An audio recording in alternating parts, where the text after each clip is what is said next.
Hello, everyone. This is the session where we talk about BLS signatures.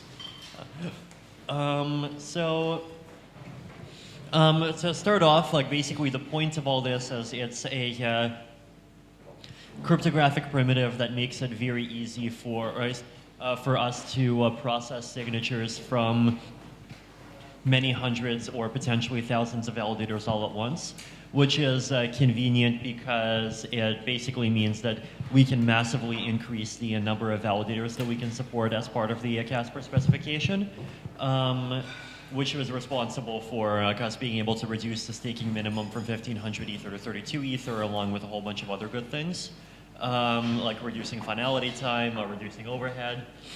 So more shards? More shards, yes. I guess we'll start off by kind of giving an overview of how they, we'll basically give an overview of how they work with an eye to what are the specific properties that make them useful and things that you need to be keep in mind. Okay, so BLS signatures were invented by BLS, very surprisingly. They use elliptic curve pairings, though they use a very particular kind of elliptic curve pairings that requires very spooky black magic to figure out the parameters for, and I have no idea how to do it. But fortunately, we have the parameters handed down from the sky by the crypto gods, and so we can just use them. So the benefits of BLS signatures are that, first of all, they are kind of very simple arithmetically. If you can kind of abstract away and kind of black box the admittedly extremely complex components that they use in terms of not just elliptic curve addition and multiplication, but also elliptic curve pairings. And we'll see how simple they are later. And a BLS signature is deterministic, so there is only one signature that can be made with a particular key for a particular message, and this is important in some applications. I'll actually give one example. Back at the start of 2014, I was reading through an old version of the NXT protocol specification, and one of the things that they needed is they were doing a proof-of-stake chain, they need a random number generator, and the random number generator that they used was that the signature of a block is the random seed for the next block. Now, for that to not be totally vulnerable to stake grinding, obviously you have to, there has to be only one possible signature they could make, otherwise they could try a bunch of different signatures and choose the one that selects them as the next validator and then take over the protocol. So the problem is, for this, they used deterministic ECDSA. And for anyone who knows much about the inner details of ECDSA might know, one of the problems with basically deterministic ECDSA is a protocol for using a particular key, generating the random value in a non-deterministic ECDSA signature in a particular way, so that you basically have the same thing that you had before with the ECDSA signatures without having to have random number generators, because random number generators are dangerous and they sometimes break. So the the problem is that when you make an ECDSA, a deterministic ECDSA signature, the signature is not, the deterministic part is not verifiable. And so it turns out that you could just make any old random ECDSA signature, and no one would be able to tell that the signature was not deterministic. And so basically this protocol ended up having a horrible stake grinding flaw in it. So that's a fun story from 2014. So BLS signatures do not have this flaw. They are friendly to threshold signatures, friendly to aggregate signatures, friendly to many other schemes. They can be slightly shorter than elliptic curve signatures. So either signatures or keys, but probably not both, can be 32 bytes long or possibly 48 bytes long. Any more advantages? Aggregation? Yes. Okay, next. This is an article I wrote about elliptic curve pairings. If you want to read it on your own time. Elliptic curve pairings are hard. Next. So this is elliptic curve addition. Elliptic curve addition is relatively easy by comparison. So basically, formally speaking, an elliptic curve is a mathematical equation of the form y squared equals x cubed plus ax plus b, where a and x are constants.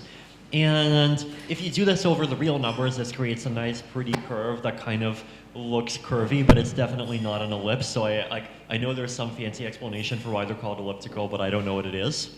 And the idea is that you can create this operation that you can define as addition over an elliptic curve. And the definition of addition is basically that if you have 3 points on a curve, P, Q, and R, and those 3 points happen to also be on the same straight line, then we define that P plus Q plus R equals 0. And so from this, you can define, you can also define the idea that if 2 points are on the same vertical line, then they add up to 0. And 0 is this kind of point of infinity, and then from that you can derive what addition is. And so there, like on this chart, you have like how you can define P plus Q, and this is obviously commutative, but really fun fact, it's associative. And you can prove this yourself by using the addition formulas and just brute forcing it, or there's some really nice reason for it that I also have no idea what it is. Next. There's elliptic curve arithmetic in one slide. So all of these curves are not done over the real numbers. They're done over a finite field, and specifically over a numbers modulo some prime number. If you don't know what modular arithmetic is, you can also read through my article, and I explain it a bunch of times. But basically, the idea is that every single number that you're working with, if it's an elliptic curve point, it'll be basically private keys are values modulo n, and public keys are up to curve points, and there's only n of them. And your arithmetic is done modulo p, which is very close to n, and in fact p minus n is like less than the square root of p. Basically every number, so a number that's in this set of integers mod n, can be mapped to a public key, or to an elliptic curve point. And like here, I'm just using the letter E to refer to the mapping. E of 1 is sometimes referred to as the generator. So you might sometimes see G used to refer to that. It has these nice properties that basically elliptic curve addition, E of A plus B equals E of A plus E of B. So basically there's the concept of elliptic curve addition kind of maps directly to the concept of like basically it has this kind of isomorphic property with integer addition, and you have a concept of elliptic curve multiplication, where elliptic curve multiplication is basically just adding a point to itself many times, but there is a more efficient algorithm to do it. And you have this linear property again, E of A times K equals E of A in brackets times K. So you can do addition kind of like both in the world of numbers and in the world of elliptic curve points.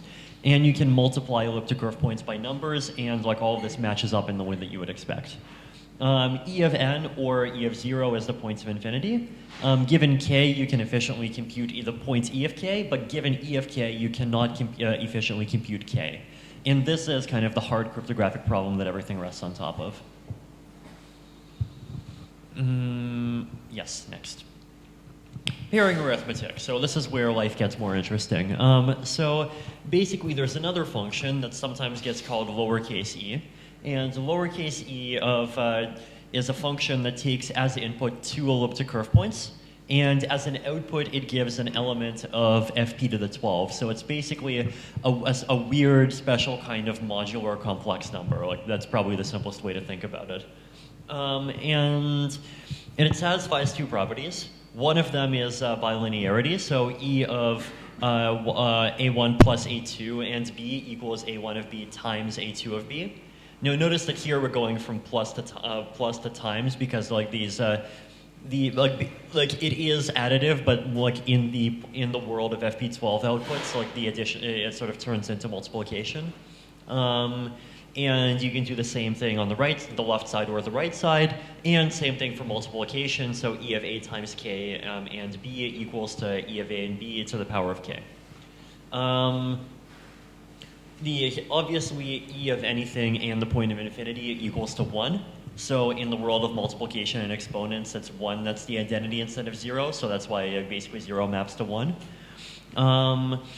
Notice that the existence of an elliptic curve pairing function makes the decisional Diffie-Hellman problem easy, but not the computational Diffie-Hellman. So for those familiar with cryptography, like basically, if you have 4 points, g times x, g times y, and g times xy, can you check if those 4 points actually have that relation?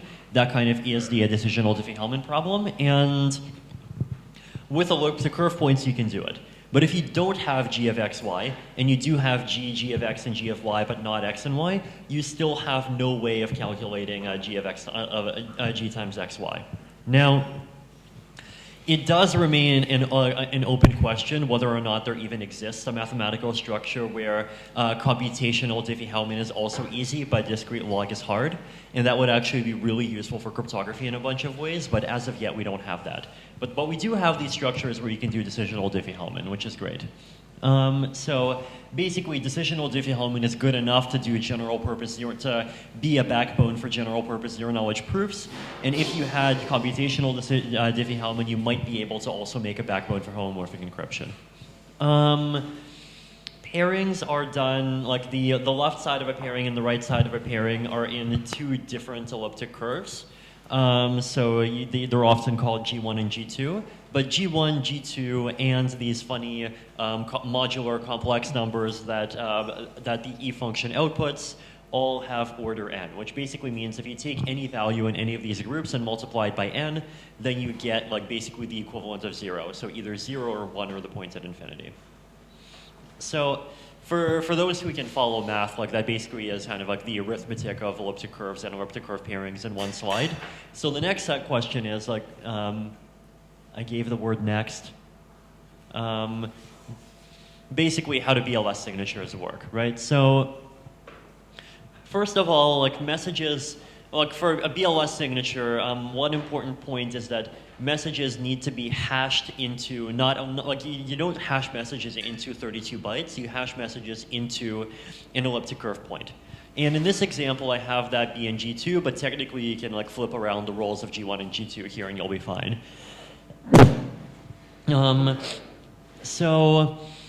Basically, this requires a special hash function, and there's a couple of kind of fine details about how to do it safely. Like basically, you can't like you have to hash into a point where nobody knows the private key that corresponds to that point. That's the sort of fine detail. So you hash a message into G2, your private key is a number, and then your public key is the G1 point that is the elliptic curve point corresponding to the number. And a signature is you basically multiply your private key by the message, which is an elliptic curve point.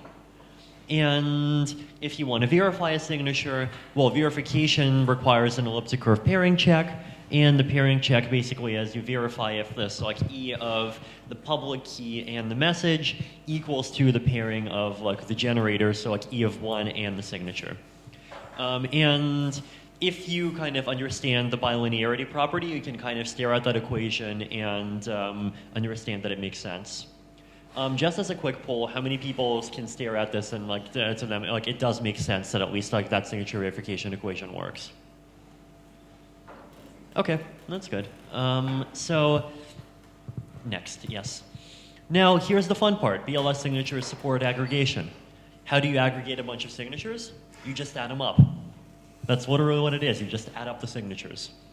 How do you aggregate public keys? You just add them up. Why does an aggregate signature map verify correctly with the corresponding aggregated public key? Well, it's basically, you can kind of stare at the equation and it makes sense that it's true by linearity, right? So basically, you have a bunch of these equations that are all true, and what you're really doing is you're like basically adding up the left side of the equation. So because of the linearity property, basically you have the pairings that correspond to the left side because you're adding up, because you're taking the sum of the keys that are on the left side, it basically becomes the product of all the pairings on the left side. And then on the right side, you're adding up signatures, and so that also becomes a product. And the product of a bunch of equations that are true is also an equation that's true. So basically, the pairing computation matches up as well, right? So not yet. That's So basically, like that's all it takes to aggregate BLS signatures. Now there is one challenge, which is a rogue key attack. So basically, it's this weird, clever attack where basically you publish a public key which you don't know the value of, but where you can basically take the public keys that everyone else submitted, and then from those keys, you take the inverse of all of those keys, and then you add the key that you do know about.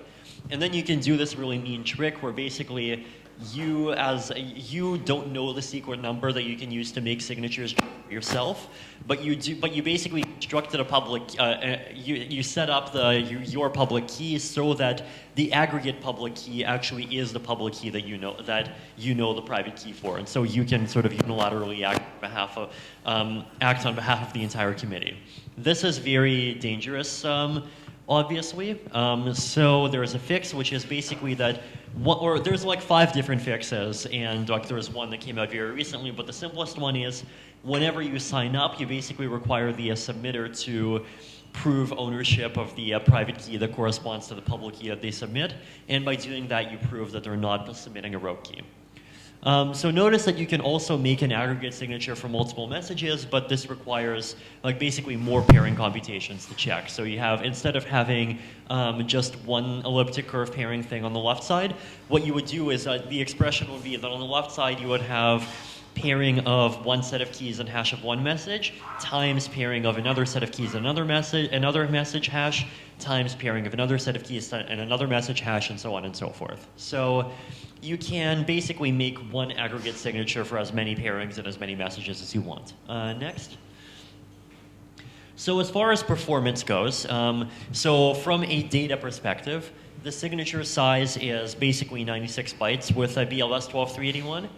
And that's true regardless of the number of participants. Plus, you need to have 1 bit per participant, and the purpose of the 1 bit is to basically specify whether or not that particular participant is included in the aggregate signature.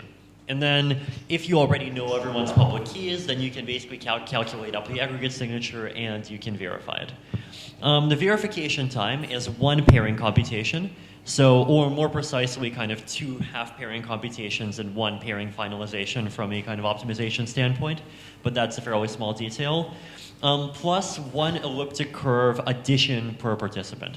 So for every participant, you have to add up the public keys to make the aggregate public key. When you make the aggregate signature, it's only the signer that has to add up the signatures, but everyone has to add up the public keys.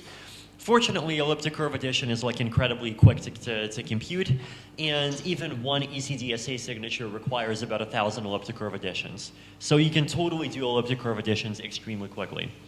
The one detail is that every single public key has to be stored in RAM if you're doing a kind of Casper setup, basically because you have to like look up like potentially 5,000 public keys and then add them all up. But if you're not doing that, then if they are if they're not in RAM, then you have to do like 50,000 disk reads, which is absurdly expensive. But if they are in RAM, then you can do then you can just like grab all the public keys, you can add them up very quickly, and then you can use that to verify the signature. So that's kind of it as far as the sort of like prepared presentation about basics, but we can talk about much more stuff.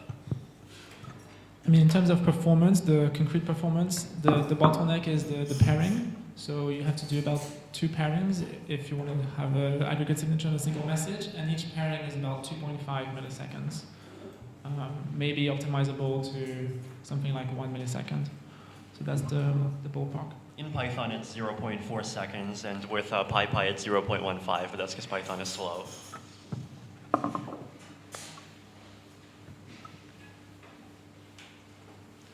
Do people have like questions about pairings in general? Like, I think we're happy to either go through any more details about the math or kind of like more application level questions.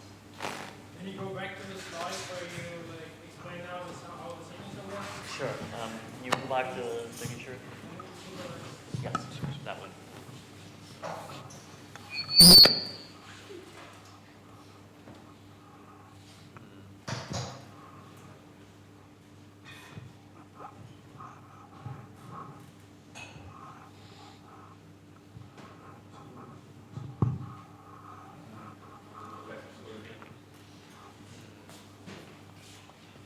For what it's worth, like the proof of concept Python implementation that I made basically contains an implementation of all of this.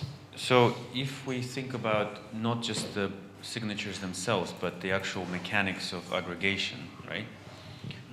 You could also think that you don't even have to store all the public keys in RAM potentially, because the signature aggregation is associative and commutative. So what you can actually do is that you can group them up as they get aggregated and actually verify at each point. So I've received two messages which have two different aggregates. I verified them, and then I pass them on as another aggregate, and then you just have a very efficient aggregation mechanics. So, yeah, that would work. I mean, some nodes are going to be missing from these bit fields. So you're having to add up things in the bit fields. But yeah, so if the bit fields are mostly full or something, then you could imagine it being faster to subtract the nodes that aren't there, or stuff like that. I mean, it's a very good point. I mean, another optimization kind of at the networking layer is instead of having a proposer be in charge of aggregating all the attestations for his own proposal, it could be the next proposer who does that. So you have proposal, all the various signatures, and then the next proposer does the aggregation. So from a networking standpoint, you kind of reduce half a round trip or a round trip. Yeah, I think basically that reduces the number of network trips between a block and a successive block from 2 to 1. Now, it might make sense to increase the number of network trips somewhat, because once you go into having like 50,000 keys in one message, then you start running into the issue that, like, can one proposer really download and add up 50,000 signatures? And like, if that becomes an issue, then you can do sharded aggregation. So basically, you can imagine a node in a peer-to-peer network deciding to specialize in, say, some particular chunk of the bit field. And then like one participant would say, I aggregate all that they know about, say, the first 500. Another would aggregate all they know about the second 500. And then you can have each participant aggregate square root of n instead of n. And that basically gives you all the efficiency you want instead. So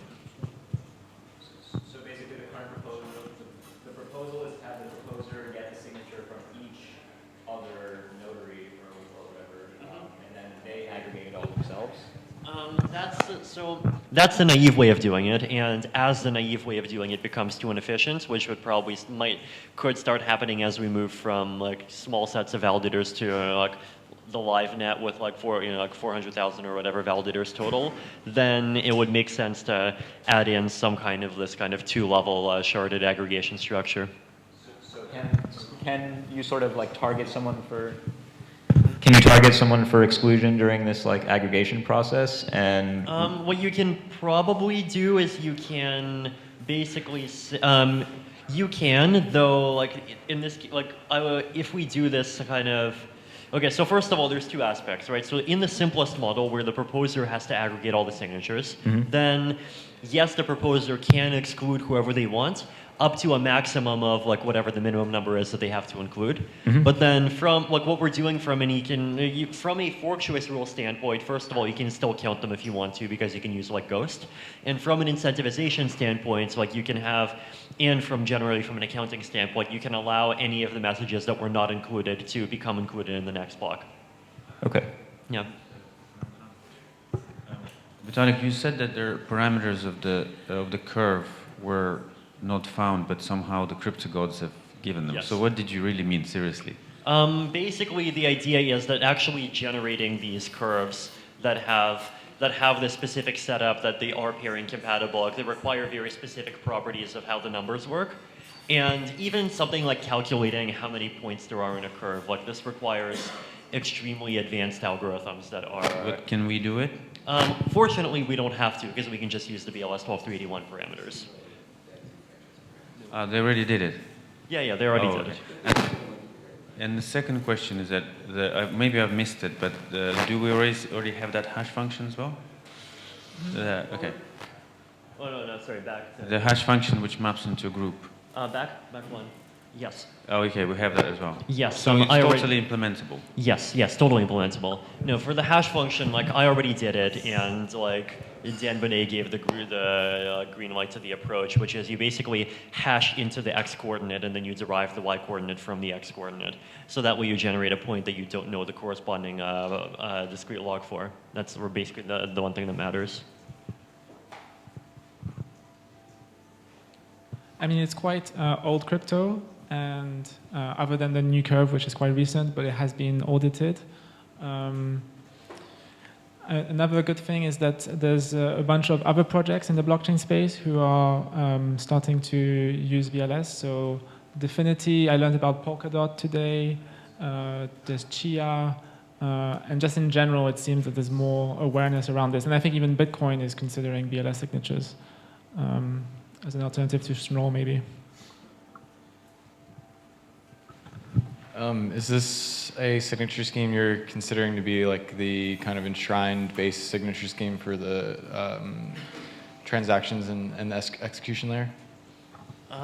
So my personal answer is that I prefer the execution layer to have nothing enshrined and to just be a computation framework. Yeah, so signature abstraction, account abstraction Gotcha. in the shards.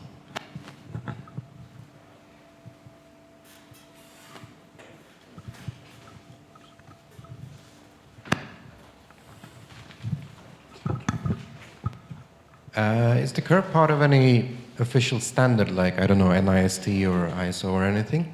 Because otherwise it might come with funky export restrictions or problems on Apple devices and things like this.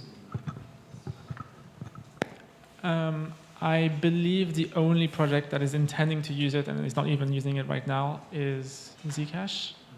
I mean, it is part of a family of curves, but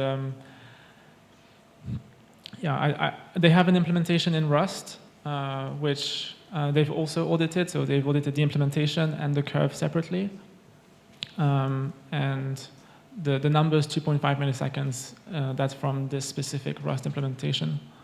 And I believe Sean Bowie, who was leading that effort, spent a long time, maybe 2 years, writing this library.